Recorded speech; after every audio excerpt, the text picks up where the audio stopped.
Sore abangku Bang Kemas. Sore. Bang, gimana Bang menanggapi ricuhnya polemik skincare ini yang terjadi antara Sheila Saukia dan Doktik Bang? Abang melihatnya polemik ini yang disebabkan oleh salah satu skincare yang direview oleh Doktik akhirnya melebar kemana-mana jadi permasalahan hukum dan saling lapor. Gimana Abang menanggapinya sebagai seorang praktisi hukum?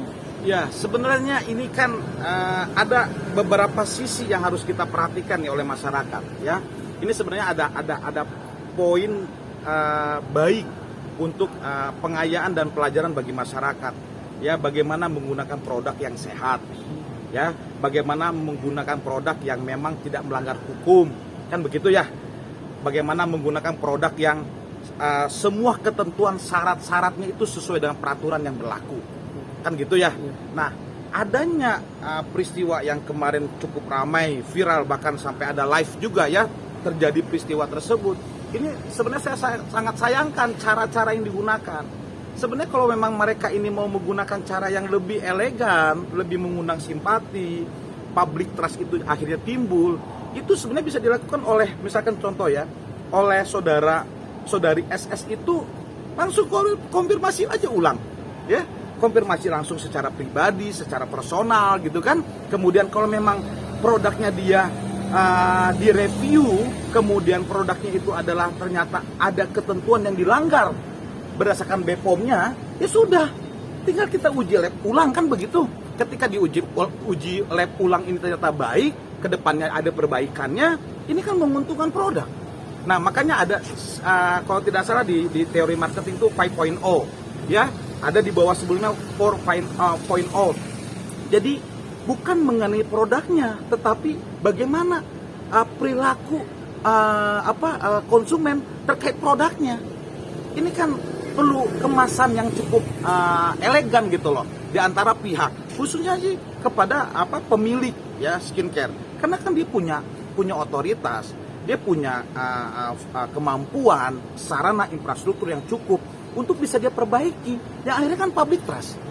Kira-kira dengan cara-cara seperti itu, ya, saya kembalikan nih kepada masyarakat, apakah itu menjadi public trust? Ya, senyatanya rame ketika itu terjadi malah lebih banyak antrasnya, lebih banyak tidak percayanya masyarakat terhadap produk tersebut, gitu. Karena gini, yang mereview itu adalah punya kompetensi dan kapasitasnya sebagai dokter. Ya, itu ada. Itu kan pertanggungjawaban kode etik, pertanggungjawaban kepada masyarakat. Ya, untuk menjaga kesehatan masyarakat kita secara nasional. Itu kan ada kode etiknya, Mas. Jadi tinggal bagaimana niat tujuannya, ya, cara-caranya. Kalau memang bahasa masyarakat kita nih netizennya buat bangkrut usaha orang, ya nggak begitu juga.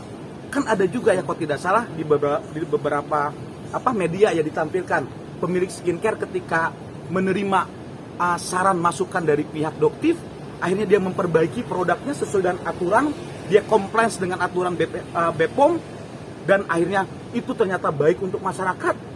Apa yang terjadi? Dia semakin tumbuh, growth fix gitu dalam usahanya, dan ini kan baik, Mas. Tapi kalau dengan cara-cara yang akhirnya dia antipati, dia anti mainstream, dia tolak itu semua, ternyata memang senyata faktanya ada misalkan, kan ini menjadi dilema untuk dirinya, untuk pasar bisnisnya gitu, seperti itu. Oke, maaf sekaligus pertanyaan saya. Produk yang direview ini kan produknya si SS. Oh iya. Dan di produk itu di review itu secara live. Nah, maksud saya seperti ini, Bang. Belum tentu itu benar produknya si SS mengatakan seperti itu. Bisa jadi itu dengan merek yang berbeda atau apa sehingga lu mereview barang gue seperti itu. Nah, akhirnya dia menanyakan tentang itu sehingga telah terjadi keributan. Menurut Abang bisa jadi nggak tuh itu mungkin barang dia atau bukan atau apa gitu dengan tempat? Saya analogikan begini. Ini produk ada mereknya kan? Ini jam tangan saya pakai. Ini saya tutup, lalu saya review. Saya punya jam tangan, ini ABCD. Ini ternyata di boxnya asli katanya. Lalu saya buka, saya periksa, dan saya punya, misalkan ini saya bukan ahli jam ya, tapi saya punya orang ahli jam.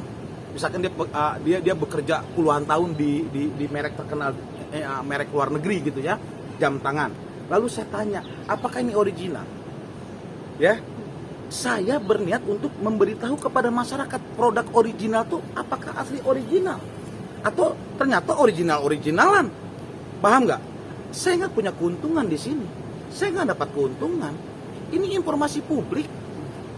Ya, memang kita punya undang-undang perlindungan data pribadi ya. Sekali lagi, kita ada undang-undang informasi publik. Kita punya undang-undang informasi publik.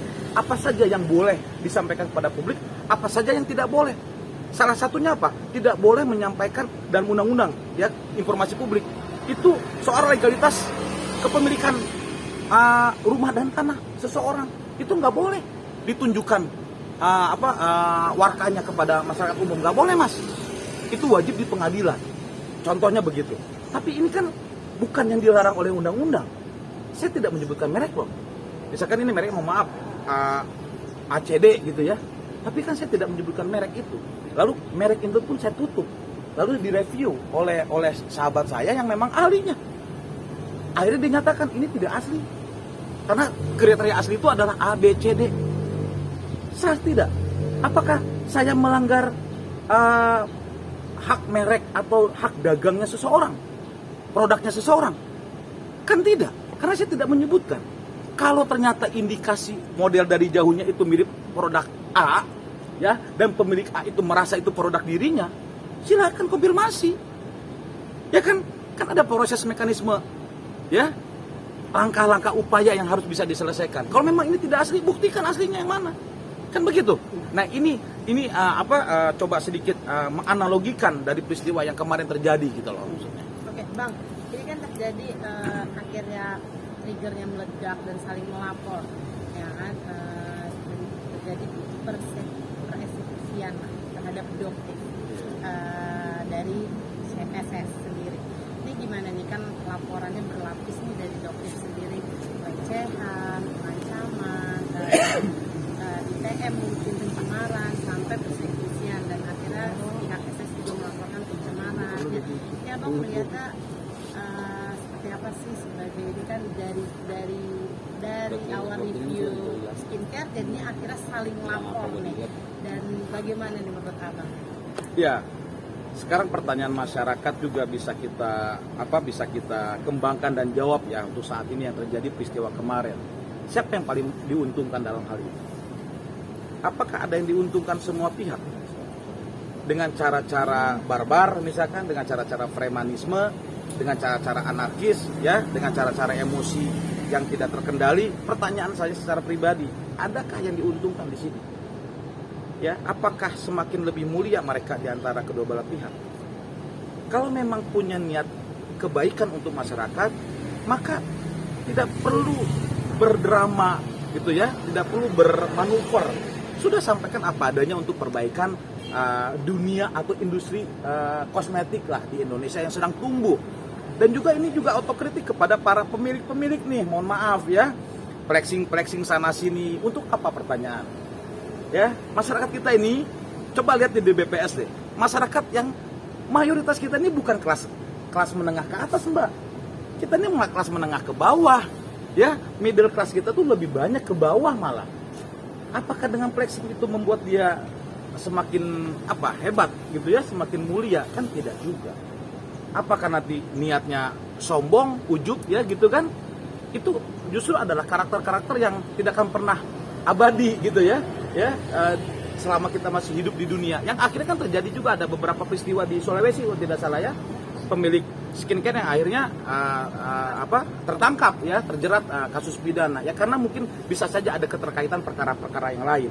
Tetapi ini juga menjadi otokritik bagi masyarakat, Mbak. Gitu loh. Satu sisi kepada pemilik skincare kita ini ya, sedang berusaha yang membuka lapangan kerja untuk masyarakat kita. Saya dukung. Pribadi saya dukung, dan itu membuat para wanita Indonesia cantik semua. Gitu ya. Saya dukung gitu loh. Tapi apa yang membuat itu menjadi baik dan benar? Harus ikutin aturan yang berlaku di Indonesia. Ya, untuk menahan diri, menjaga kualitas. Ya, tidak perlu juga, mohon maaf sekali lagi ya, mereka ini flexing ke sana kemari tidak akan membuat mereka menjadi lebih hebat. Karena kalau semuanya dengan materi, ya, sedangkan masyarakat kita masih banyak yang kurang beruntung gitu kehidupannya, ya sebaiknya untuk bisa menahan diri gitu loh. Menurut saya seperti itu. Nah, Cukup. terima kasih Bang.